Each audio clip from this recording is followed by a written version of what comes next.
जय मसीह की। आज का वचन यहोशू उसका पहला अध्याय और उसका 9वां पद। ये वचन हमसे कहता है,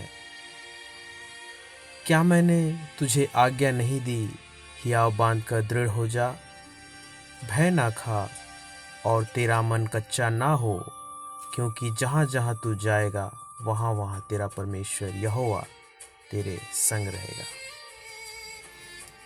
मेरे प्रियो, ये वचन यहोशू की पुस्तक पहला अध्याय 9वां पद में हमने अभी पढ़ा। इस वचन को यहोवा उस समय कह रहा है जब मूसा की मृत्यु हो गई। इस समय में इज़राइली लोग वाचा के देश के सफ़र के लिए निकले हुए थे। कुछ कारणों की वजह से यहोवा ने मूसा से कहा कि तू वाचा के देश को नहीं देख पाएगा, उस पर कदम भी धरने नहीं पाएगा। तो यहोवा के कहने के अनुसार जब मूसा 120 साल का था तो मोआब देश में आकर उसका मृत्यु हो जाता है। उसकी मृत्यु होने के पश्चात उसका जो सेवक था, नून का पुत्र यहोशू, उसको यहोवा मूसा के बाद योग्य समझता है। और अगर हम देखेंगे यहोशू की किताब में पहला अध्याय का जो दूसरा पद है, तो उसमें यहोवा कहता है, मेरा दास मूसा मर गया है, सो अब तू उठ, कमर बांध और इस सारी प्रजा समेत यरदन पार होकर उस देश को जा जिसे मैं उनको अर्थात इज़राइलियों को देता हूँ। मेरे प्रियो, जब मूसा की मृत्यु हो गई, यहोवा के कहे अनुसार कि यहोवा नहीं चाहता था कि वो उस देश पर प्रवेश करे जो यहोवा ने इज़राइलियों के लिए वाचा किया हुआ था या उनको वादा किया था। उसकी मृत्यु के बाद यहोवा ने यहोशू को चुना, क्योंकि हो सकता है यहोवा ने उसे अपनी नज़र में योग्य जाना। उसके कामों को, उसके चाल चलन को यहोवा ने उचित जाना कि अब मूसा के बाद यहोशू इज़राइलियों का प्रतिनिधित्व करे। इस वचन में यहोवा यहोशू को आज्ञा देते हुए अनेकों बातों को बताता है ना। इस वचन में यहोवा यहोशू को आज्ञा देता है ना। जो जिस प्रकार से दूसरा पद में हमने पढ़ा कि यहोवा ने कहा, उठ और कमर बांध और इज़राइलियों को जो देता हूँ उस पर उनको, उस देश के पास में तो उनको ले जा। और उसके बाद में यहोवा कहता यहोशू से कि उस वचन के अनुसार जो मैंने मूसा से कहा, अर्थात जिस जिस स्थान पर तुम पाँव धरोगे वह सब मैं तुम्हें दे देता हूँ। यहोवा यहोशू को वह बात भी याद दिलाता है जो यहोवा ने मूसा से कहा था। मूसा को यहोवा ने कहा था कि जिस स्थान पर तुम पाँव धरोगे वह स्थान मैं तुम्हें दे देता हूँ। यानी कि मूसा को जब यहोवा ने इज़राइलियों को छुड़ाने के लिए भेजा, उस समय मेरे प्रियो, आप सभी उस कहानी को जानते हैं कि मूसा फिरौन के सामने जाने से डर रहा था और वो यहोवा से दोबारा वो कहता है कि मैं बोलने में भद्दा हूँ और इसी प्रकार की बातें कि मैं उस लायक नहीं हूँ कि मैं उसके सामने जाऊँ या इज़राइलियों को छुड़ाऊँ। ऐसा मूसा का यहोवा से कहना था।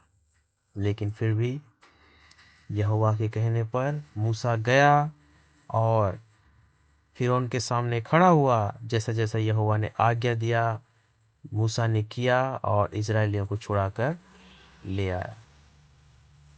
लेकिन जब मूसा नहीं रहा, उस समय जब यहोवा यहोशू को उसके स्थान पर खड़ा कर रहा है और आज्ञा दे रहा है उस समय यहोशू से कोई दूसरी या नई वाचा को नहीं बात बता रहा है ना। उसी वचन को, है ना, तीसरा में जब हम पढ़ते हैं, उस वचन के अनुसार जो मैंने मूसा से कहा, यानी कि यहोवा उस पुराने वचन के अनुसार ही जो बात उसने मूसा से कही वही बात वो यहोशू से कह रहा है। यहाँ पर हम ये चीज़ को देखते हैं मेरे प्रियो कि हमारा परमेश्वर कभी नहीं बदलता। कल, आज और आने वाले कल में भी वो हमारे लिए एक सा है। बदलते हैं तो हम मेरे प्रियो, हमारा विश्वास बदल जाता है, हमारे काम बदल जाते हैं और परिस्थिति बुरी या भली होने के हिसाब से हमारा परमेश्वर पर विश्वास डगमगा जाता है। लेकिन मेरे प्रियो, इस वचन में यहोवा यहोशू को मूसा के साथ किया हुआ वायदा बताते हुए याद दिलाता है कि वो कभी नहीं बदला। जैसा वो पहले दिन में था, जिस डे 1 में मूसा को आज्ञा मिली, है ना, उस दिन यहोवा जैसा था वो मूसा की मृत्यु के बाद भी वैसा ही है। उसका प्रेम इज़राइलियों के लिए कभी कम नहीं हुआ, ना ही बदला।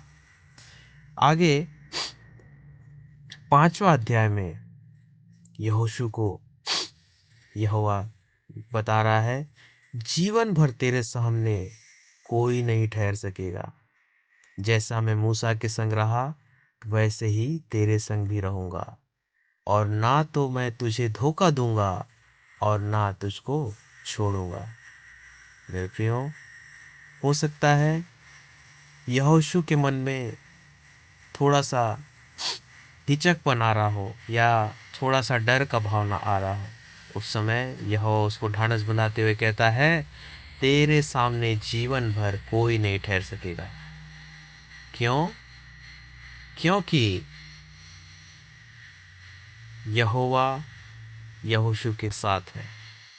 यहोवा जब यहोशू के साथ है, अपने दास के साथ है, हमारे साथ है, तो हमारे सामने कोई ठहरने वाला बात नहीं है। कोई हमारे सामने हमारा सामना नहीं कर पाएगा मेरे प्रिय। और कहता है, जैसे मैं मूसा के साथ साथ था वैसे ही तेरे साथ भी रहूँगा, और तुझे कभी नहीं धोखा दूंगा, ना तुझे कभी छोड़ूंगा। कितनी मधुर बात है मेरे प्रिय। स्वयं यहोवा हमारे से कहता है कि मैं तुझे धोखा नहीं दूंगा और कभी नहीं छोड़ूंगा। आगे 6वां में कहता है, इसलिए हियाव बांध कर दृढ़ हो जा। 5वें में यहोवा ने यहोशू को हियाव बंधाते हुए कहा कि तेरे सामने कोई खड़ा नहीं हो पाएगा,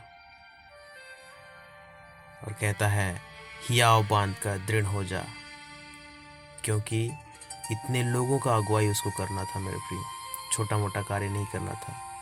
यहोवा ने खुद अपने मुख से उसे कहा था और उसको उस कार्य के योग्य जाना था जिसके लिए यहोवा उसको भेज रहा था मेरे प्रियो। और ये सारी बातें बताने के बाद में यहोवा फिर से एक बार उसे चिताता है, यह पुस्तक तेरे चित्त से कभी उतरने ना पाए। दिन रात इसी में ध्यान दिए रहना, और जो कुछ उसमें लिखा है उसके अनुसार करने की तू चौकसी करे। यहोवा ने जो जो भी बातें बताई, है ना, उसको यहोशू से फिर से एक बार याद दिलाता है कि ये बात तेरे चित्त से कभी उतरना नहीं चाहिए, है ना। और एक बार फिर से वो अपना वाचा जो मूसा के साथ किया उसको फिर से याद दिलाता है मेरे प्रियो। 9वां में कहता है, क्या मैंने तुझे आज्ञा नहीं दी, हियाव बांध कर दृढ़ हो जा, भय ना खा और तेरा मन कच्चा ना हो, क्योंकि जहाँ जहाँ तू जाएगा वहाँ वहाँ तेरा परमेश्वर यहोवा तेरे संग रहेगा। यहोवा ने उससे कहा था कि तेरे सामने कोई भी ठहर नहीं पाएगा, और यहोवा उसे कभी धोखा नहीं देगा, और यहोवा कभी उसे नहीं छोड़ेगा मेरे प्रियो। अभी के समय भी हम देखते हैं यहोवा आज भी हमें वचनों के माध्यम से और दृष्टांत के माध्यम से, दर्शन के माध्यम से बहुत सारी आज्ञाओं को देता है। वो हमसे चाहता है कि हम बहुत सारे कार्यों को करें, है ना। वो चाहता है हम उसके नाम को लेकर आगे बढ़ें, उसके वचनों को लेकर आगे बढ़ें। और जो लोग अभी तक अज्ञान हैं, जिन तक पहुंचा नहीं है वचन, उन तक हम लोग पहुँचे। और जिस प्रकार से उसने मूसा के साथ वाचा बांधी, और जिस प्रकार से उसी बात को उसने यहोशू को याद दिलाया, वही चीज़ मेरे प्रियो हमारे साथ भी अभी तक भी वही बात, वही वायदा हमारे साथ भी रहेगा मेरे प्रियो। जब हम मूसा की तरह इज़राइलियों की अगुवाई करने निकलेंगे, और उसके बाद जब यहोवा ने यहोशू को चुना और यहोशू की तरह हम उनकी अगुवाई करने के लिए मूसा के बाद निकलेंगे, है ना। उसी प्रकार से जिस प्रकार से मूसा निकला, मूसा को जिस प्रकार से यहोवा ने सहायता किया, बचाया, संभाल कर चलाया, यहोशू को चलाया, हमें भी चलाएगा मेरे प्रिय। ज़रूरी नहीं है कि हमें केवल वचन प्रचार करने के लिए का ही काम मिले, है ना। हमें और भी बहुत सारा कोई भी कार्य मिल सकता है ना। हो सकता है हमें वचन प्रचार करने के लिए किसी गांव में जाने का काम मिले। हो सकता है हमें कलीसिया में चटाई बिछाने का ही कार्य क्यों ना मिले। हो सकता है हमें चर्च में किसी को पानी पिलाने का ही कार्य क्यों ना मिले, लेकिन मेरे प्रियो वो यहोवा का कार्य है। और यहोवा का कार्य है, उसके लिए हमको चुना गया मेरे प्रियो, हमको मौका मिला है, और हमको अवसर को बिल्कुल भी नहीं छोड़ना है, क्योंकि वो छोटा मोटा अवसर नहीं, परमेश्वर के भवन का, परमेश्वर के कार्य का और परमेश्वर के काम को पूरा करने का मौका है मेरे प्रियो। इसलिए हमको किसी भी रीति से उससे पीछे नहीं हटना है, किसी भी रीति को उसको मौका को जाने नहीं देना है। जिस प्रकार से वो कोई भी कार्य हो सकता है, चाहे वचन बोलना हो, गीत गाना हो, भजन संहिता बोलना हो, चटाई बिछाना हो, चाहे परमेश्वर के भवन में, कलीसिया भवन में झाड़ू लगाना ही क्यों ना हो, किसी को पानी पिलाना ही क्यों ना हो। मेरे प्रियो, परमेश्वर के लिए जो भी कार्य हमको मिले, जो भी अवसर मिले हमको करने का, वो बहुमूल्य है ना। वचन हमको बताता है अवसर को बहुमूल्य समझो, यानी कि अवसर को हमें खोना नहीं है मेरे प्रियो। अवसर को हम बहुमूल्य समझकर, बहुमूल्य जानकर, अपने लिए कीमती जानकर उसको तुरंत पकड़ लेना है और यहोवा के काम में लग जाना है। उसके बाद आप देखेंगे मेरे प्रियो, जिस प्रकार से छठवा नहीं पांचवा में कहता है, जैसे मैं मूसा के साथ साथ था वैसे तेरे संग भी रहूँगा। मेरे प्रियो, इस प्रकार से यहोवा के आदेश को हम मानकर आगे बढ़ जाते हैं, उसमें कोई शंका नहीं करते हैं। यहोवा ने जिस प्रकार से वाचा बांधा उसको हम याद करते हुए आगे बढ़ते हैं, तो यहोवा हमसे कहता है, जैसे मैं मूसा के साथ साथ था वैसे ही तेरे साथ भी रहूँगा। और कहता है मेरे प्रियो, तेरे सामने जीवन भर कोई नहीं ठहर सकेगा। कितनी बड़ी बात है मेरे प्रियो। हम मामूली इंसान हैं और यहोवा दुनिया को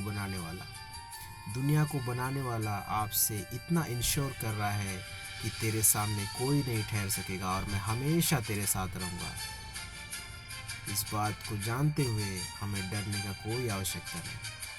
इसलिए मेरे प्रियो, इस वचन को अपने दिल में बनाए रखें। यहोशू 1:9 एक बार मैं फिर से पढ़ता हूँ। क्या मैंने तुझे आज्ञा नहीं दी, हियाव बांध कर दृढ़ हो जा, भय ना खा और तेरा मन कच्चा ना हो, क्योंकि जहाँ जहाँ तू जाएगा वहाँ वहाँ तेरा परमेश्वर तेरे संग रहेगा। ये बातें यहोवा ने यहोशू से कही और आज ये वचन हमारे लिए भी है मेरे प्रियो। जहाँ जहाँ हम जाएंगे यहोवा हमारे संग रहेगा। बस हमको यहोवा की आज्ञाओं को मानना है, यहोवा की आवाज़ को सुनने का कोशिश करना है ना। हम अपने कानों को संसार में लगा देते हैं, संसार की बातों को सुनने में लगा देते हैं, इसलिए हम यहोवा की आवाज़ की ओर ध्यान नहीं दे पाते। मेरे प्रियो, इस वचन को मनन करने के द्वारा यहोवा से मांगे कि हे यहोवा परमेश्वर, मुझे आपकी आवाज़ सुनने के लिए एकाग्रता दे।